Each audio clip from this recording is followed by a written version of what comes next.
Selamat datang di Terbawa Suasana episode 8.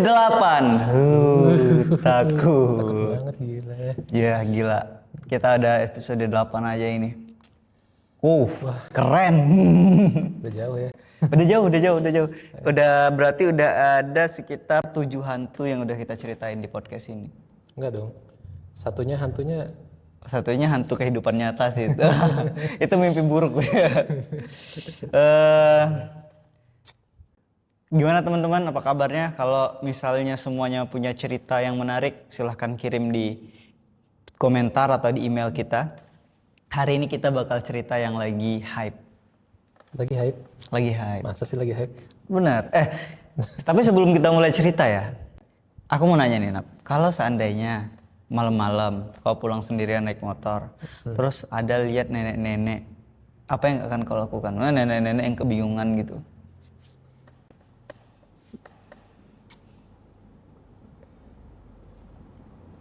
Susah juga ya. Kayak gue tuh tapi kayak diantara kesian pengen ngamperin, cuman kok ada yang serem gitu ya kesannya ya. Iya nggak sih? Emang serem kenapa tuh? Enggak. Satu sisi itu nenek-nenek sendirian. Kenapa sih nggak ditolong gitu ya? Tapi satu sisi lagi, kok ada nenek-nenek tengah jalan malam-malam sendirian? Itu membuat pertanyaan juga di kepala gua. Mana tahu dia pengen jalan ke kedai terus pas pulangnya tersesat kan biasa nenek-nenek Iya kan. sih, bisa jadi dia skizo itu kan ya. Bukan skizo, apa namanya, Atau Alzheimer. Kalau yang penyakit skizo lupa sih. Alzheimer, kok skizo. Nah, Kok skizo. tapi ada cerita menarik nih Nap, tentang nenek-nenek tengah malam gitu. Apa nih?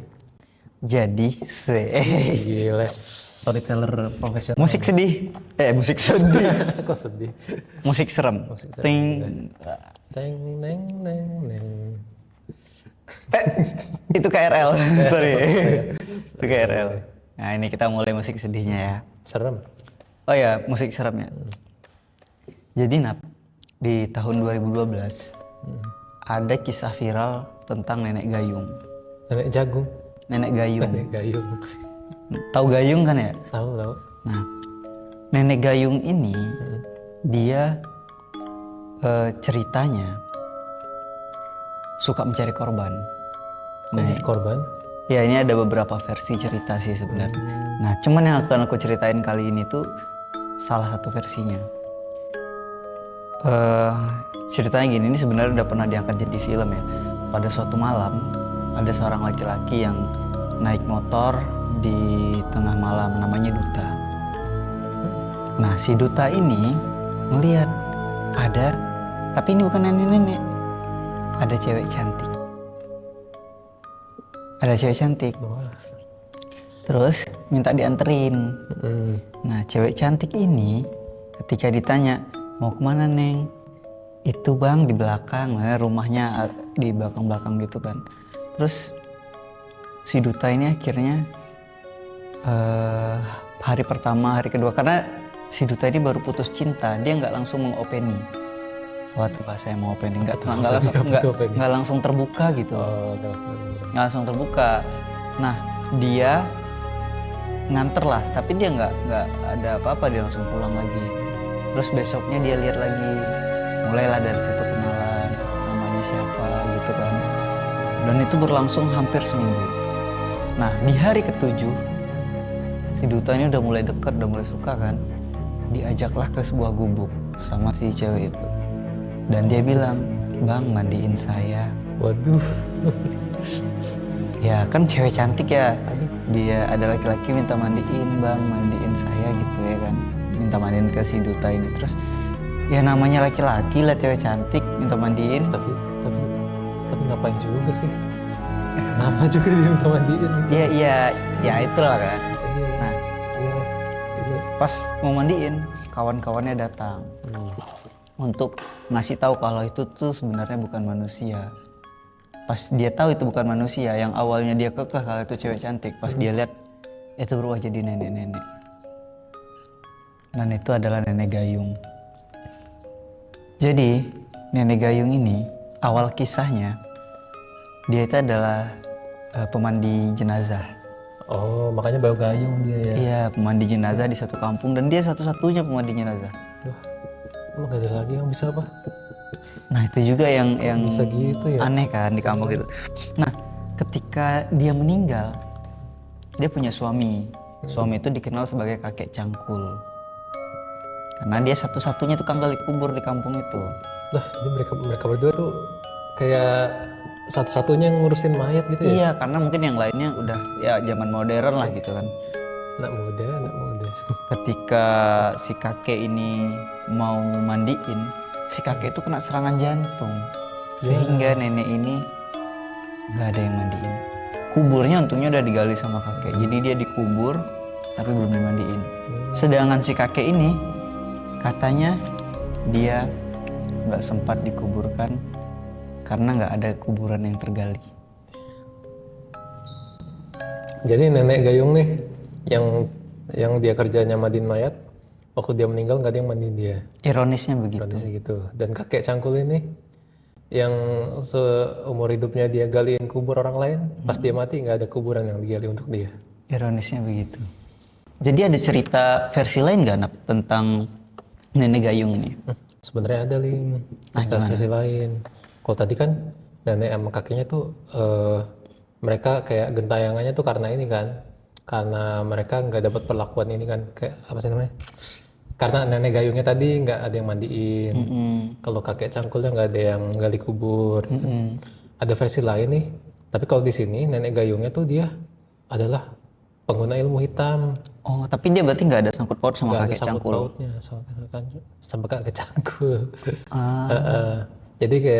Jadi kalau tadi neneknya tuh kayak mungkin nggak balas dendam kali ya, mungkin ya.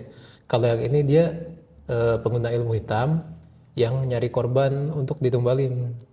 Tumbal lagi ya? Tumbal lagi. Jadi dia nyari korban. Jadi prosesnya sama kayak tadi.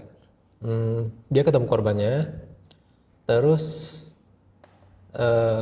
kalau korbannya nih ngobrol sama dia, nanti dia akan ngikutin korbannya nih. Jadi nunggu korbannya waktu dia tidur. Neneknya nih bakal bakal didatangin sama neneknya. Sama neneknya. Terus langsung neneknya mandikan tuh. Waktu tidur? Wah gila. Nah konon katanya tuh waktu dia mandikan tuh si korbannya tuh bakal meninggal dan jadi tumbal. Tunggu, ini neneknya manusia nih berarti? Nah iya manusia nih harusnya nih ya. Dia manusia pengguna ilmu hitam katanya. Oh.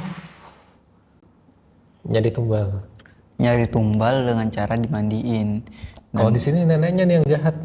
Iya, kalau di sini jadi ada dua sudut pandang yang menarik nih, Nap.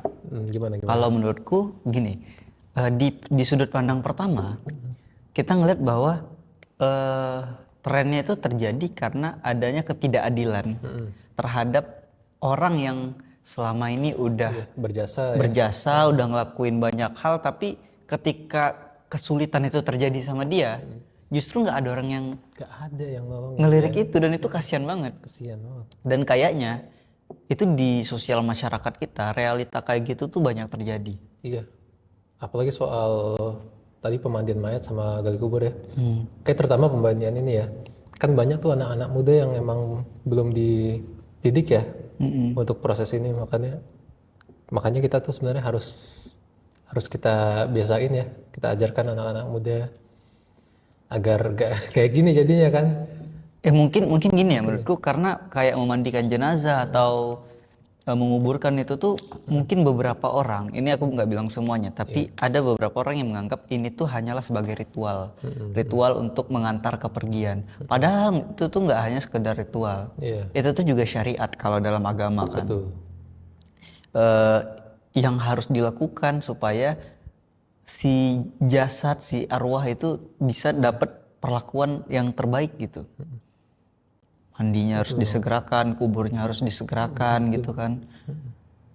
Dan akhirnya kalau sekarang ya, aku ngeliat tuh tren, aku nggak tahu, mungkin ada di beberapa tempat itu memang yang masih masjidnya hidup. Jadi banyak orang yang bisa diajarkan untuk memandikan, menguburkan dan sebagainya. Tapi kalau di beberapa tempat yang aku lihat, itu tuh ada bahkan udah kayak jasa. Iya, kayak. Jadi diupah orang ya kayak tadi lah nenek gayung itu diupah untuk memandikan jenazah, kakek cangkul diupah untuk menggalikan kubur gitu. Ya sebenarnya nggak masalah sih. Nggak masalah sih, emang banyak juga sebenarnya. Tapi ya tetap aja alangkah baiknya gitu ya. Keluarga yang melakukan yang itu. bisa melakukannya. Karena aku kebayang sih kalau seandainya aku meninggal tapi bisa kalau aku punya anak, anakku nggak bisa memandikan aku gitu. Aduh. Harus orang lain yang memandikan. Itu sedih juga sih rasanya. Sedih juga sih. Menyolatkan, mandikan gitu ya, minimal hafal bacaan sholat jenazah lah. Betul banget. Nah, kalau di sudut pandang kedua, adanya balik lagi ya, sifat alamiah manusia, keserakahan. Bener. Ini yang kedua nih kayak cerita-cerita apa ya, horor pada umumnya nih. Iya nggak sih? Iya. Pengguna ilmu hitam nih. Motifnya sih gue nggak tahu ya motifnya, tapi kayaknya pasti nggak sih? Ilmu hitam tuh biasanya motifnya untuk mendapat apa? Ya pokoknya power Itulah lah, ya, kekuatan atau kekayaan atau kekuasaan, ya atau kecantikan gitu lah. Iya, apalah. Cuman aku masih belum ngerti nih, kenapa praktik-praktik kayak ilmu hitam ini tuh terus bergulir dan isunya terus masif. Wah, kita mulai menyentuh sini nih. Iya kan? Iya ya. Mungkin apa ya? Pertama ini sih, karena ini kan kepercayaan kayak gini tuh udah lama ya. Udah berakar-akar, Lim. Jadi mungkin susah juga kali ya untuk orang-orang ini untuk melepas kayak tradisi atau sejarah mereka gitu. Kayak Karena kan kita bahas dari video ketiga ya, dari episode 3 sampai saat ini aku belum ngelihat kayak apa namanya? Hampir semua yang kita ceritakan itu selalu tentang ilmu hitam, pesugihan, iya. pemakaian kekuatan gitu, kayak di video ketiga babi ngepet gitu kan. Terus di video keempat tentang pocong, ada pocong gundul yang dia meninggal gara-gara pengen abadi. Gitu-gitu kan. Terus ya, terus ada tentang kuyang, ada tentang tuyul dan lain-lain lah sebagainya. Tapi semua itu selalu punya satu apa motif gitu ya. Bener. Kenapa ya? Ujung-ujungnya tumbal lagi.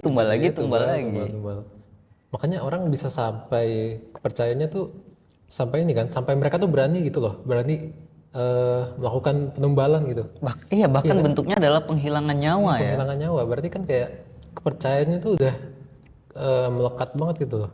Padahal secara ilmiah mungkin belum bisa dibuktikan. Bener. Padahal sama cara ilmiah itu nggak mungkin gitu, nggak masuk akal gitu kan. Justru kayak yang babi ngepet itu aku masih ngerasa masuk akal karena dia adalah kiasan. Tumbal-tumbal yang dimaksud itu memang tumbal-tumbal nyata gitu, kayak kayak reputasi gitu-gitu kan. Betul.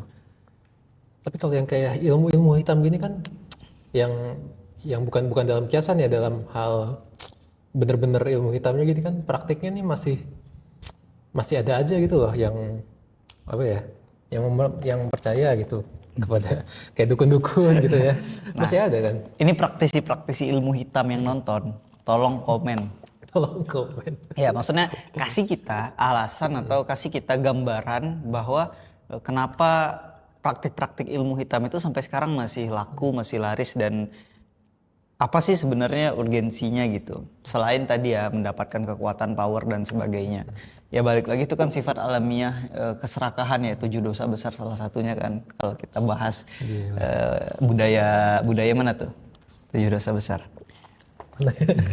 Mana ya? Nah, ngomong-ngomong tentang Nenek Gayung, katanya bakal ada film Nenek Gayung nih. Bakal ada film Nenek Gayung? Iya, aku belum nonton. Maksudnya yang baru apa gimana? Ada yang baru. Seriusan ada? Seriusan. Jadi dulu itu ada film Nenek Gayung. Aku ingat tuh dulu pemerannya Zaki Zima. Itu yang kalau di Raden Kian Santang dia jadi Adipati. Oh iya. Itu dia. Iya, yang villainnya itu. Nah, dia main di film Nenek Gayung. Emang lucu banget ya kan orangnya. Nah, di film kali ini yang main Regen Raquel. Nah,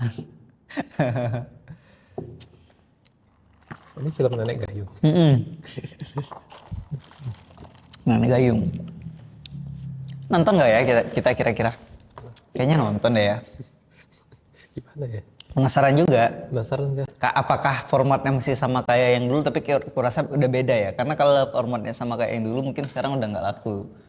Karena saat itu yang laku yang kayak gitu. Ya kan? Nikita Mirzani gitu kan. Ini film horor bukan sih? Horor. Horor, oke horor. Horor komedi. Komedi. Horor komedi. Ya. Oke Nat, kan kita bahas Nenek Gayung ini sebenarnya nggak banyak ya yang bisa kita bahas ya. Iya.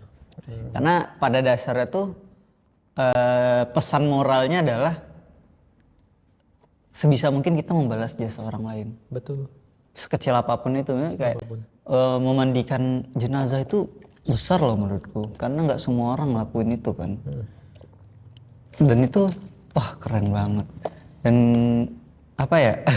Ya jangan sampai ironi kayak gitu tuh terjadi gitu. Benar-benar. Makanya tuh pendidikan emang penting banget ya. Bukan hanya dalam hal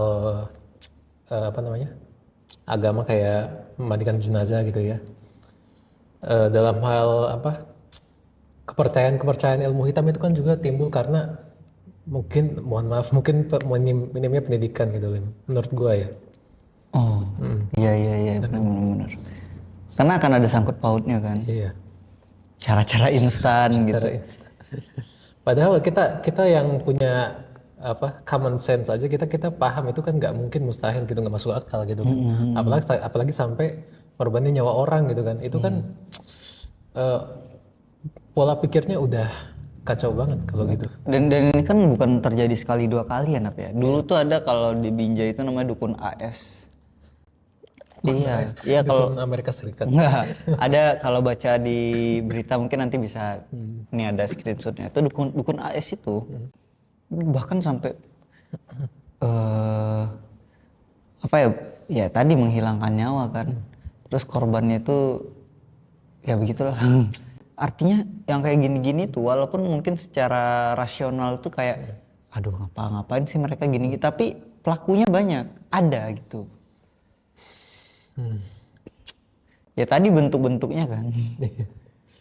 Ini bukan emang bukan sekedar pendidikan aja sih ya. Ini soal akhlak juga sih.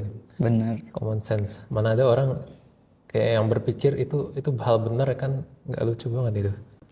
Makanya kayak Membenarkan cara kayak gitu kan udah gila banget gak sih Lim? Gila sih. Ya balik lagi kan, balik lagi di tradisi masyarakat kita. Karena hal-hal kayak gitu tuh aku nggak yakin kalau itu lahir dengan sendirinya. Pasti ada lingkungan, budaya dan nggak serta-merta ada orang yang tiba-tiba berpikiran giniin deh gitu. Tapi bisa jadi sih, bisa jadi ada orang yang berpikiran itu. Tapi pasti ada pengaruh dari eksternal atau setidaknya dari apa yang dia lihat atau apa yang dia dengar gitu. Bener-bener. Ya kecuali kalau memang yang dia lihat dan dia dengar nggak bisa dilihat dan didengar oleh orang lain. Itu nggak tahu ya. Tapi ya hal begini kan ada pengaruh masyarakat juga, sekitar juga lah kayak gini. Apalagi namanya dukun kan ya. Mohon maaf nih ya. Namanya dukun itu menurut gue ya, mereka itu penipu handal. Nah coba kalau namanya dukun penipu handal, aku nggak setuju. Iya, kenapa? Karena nggak semua dukun. Dukun beranak nggak, dukun pijat nggak. Iya. Ya, harus spesifik. Dukun ya. mistis, dukun santet, dukun pelet gitu ya. Oke, iya benar. Tapi kalau dukun beranak, dukun pijat ya. Kenapa namanya dukun ya? Ya mungkin dukun tuh kayak tabib gitu kali ya. Mungkin ya aku nggak tahu. Mungkin dukun tuh istilah tabib kali ya untuk nggak tahu deh. Nggak tahu. Tapi yang jelas makanya tadi kita harus lurusin nih, takutnya ada yang mohon maaf ya. Tapi ya itulah maksudnya ya. Kayak yang tadi pelet, tumbal gitu kan. Itu di satu sisi yang jelas customer dia, customer dong. Customer dong. Pelanggan dia itu yang jelas nggak punya moral yang baik, nggak punya inilah. Pola pikirnya udah kacau, dan dukun itu sendiri juga lebih kacau juga sih. Hanya untuk apa ya, keuntungan dia gitu kan. Nah itu juga yang aku pikirkan nih Nap. Iya. Ini mungkin sekedar pikiran liar aku aja ya. Ini kita jadi bahas dukun nih daripada bahas nenek gayung. Gimana lagi sih ya, karena yang kita bahas sebelum-sebelumnya juga ini ujung-ujungnya kesini lagi. Iya, gitu kan? kesini lagi nih. Ini kalau seandainya dukun itu bisa bikin orang jadi kaya, kenapa dia nyari uang dengan cara jadi dukun? Nah iya kan, gak masuk akal kan. Itu aja udah common sense banget kan. Iya. Karena kalau dia bisa bikin orang jadi kaya, ya udah dia pakai ilmunya kan. Apalagi manusia ya, tadi dia pasti serakah dan ini kan. Ya ngapain dia bagi-bagi ke orang gitu. itu pikiranku aja ya. Aku nggak tahu, mungkin mereka punya motif lain dengan bantu orang mereka jadi makin kuat, makin apa. Aku nggak tahu. Tapi setidaknya sebagai orang yang berpikir dari luar, bukan bagian dari mereka gitu. Aku ngeliat kayak kalau mereka bisa bikin orang jadi kaya, kenapa mereka harus bekerja sebagai dukun? Nah, iya, betul juga. Kalau ilmunya cuma laku untuk orang, maksudnya aneh juga ya, dia punya ilmu tapi cuma bisa untuk orang, untuk dia enggak gitu. Itu sama kayak, ini mohon maaf nih, kayak motivator jual kelas gitu. Ya kalau dia tahu caranya jadi kaya, kok ya itu juga sih Lip. Tapi kalau dia kan bisa jadi dia kaya juga kan. Dia menggunakan kekayaan dia itu sebagai gue tahu nih caranya gitu kan. Iya. Padahal mah. Nah, tapi kalau motivator jual kelas, aku masih gini, karena gini, dia tahu caranya jadi kaya, tapi dia nggak jual caranya. Kenapa? Karena caranya adalah dia jualan. Betul. Sebenarnya caranya dia kaya dari buka kelas itu. Iya. Jadi dia memang benar-benar tahu cara jadi kaya. Iya betul. Bener. Caranya gimana? Itu buka Ya, kelas. itu setidaknya lebih make sense daripada tadi dukun pesugihan itu kan. Ya jangan-jangan pura-pura jadi dukun itu juga bentuk cara jadi kaya. Wah, iya juga. Itu bisa jadi sampingan dia. Tapi kalau ada dukun-dukun yang emang bisa nyantet kayaknya gimana ya? Ya, gimana ya? Kalau santet tuh apa sih yang kayak mencelakakan orang gitu ya? Iya, mencelakakan. Kalau bisa santet ya, kalau santet benar-benar bisa. Indonesia nggak dijajah 350 tahun. Santet aja itu penjajah. Apa susahnya gitu kan? Ngapain kita capek-capek berdarah-darah perjuangan, santet aja itu orang. Iya kan? Ngapain? Atau jangan-jangan santetnya nggak mempan nama non pribumi. Wah, spesifik banget gitu ya. Iya juga. Gila. Tapi apapun itulah ya. Guys, jauhi ilmu-ilmu terlarang, jauhi jalan-jalan yang menyesatkan kita pada kemusyrikan. Kenapa? Karena seburuk-buruknya tempat itu adalah musyrik. Betul. Ya kan, kezaliman yang sangat besar itu adalah musyrik. Kita udah nggak adil sama diri sendiri, nggak adil sama agama, nggak adil sama Tuhan juga. Betul banget. Ingat katanya Mermaid Man. Tetap berada di jalan. Jangan dong. Ya setidaknya kalau kita nggak mampu untuk melakukan pahala yang besar gitu, setidaknya hindari dosa besar. Betul. Iya nggak? Betul. Hindari dosa besar. Apalagi ini ilmu hitam sumpah udah meleset banget ini. Apalagi kalau sampai membunuh dan sebagainya itu berlipat-lipat ya, berlipat-lipat. Dan ingat bahwa setan itu selalu punya cara untuk membuat kita tersesat. Sampai jumpa di Terbawa Suasana episode berikutnya. Apa nih? Udah mulai nggak takut. Udah mulai nggak takut. Thank you teman-teman. Aduh.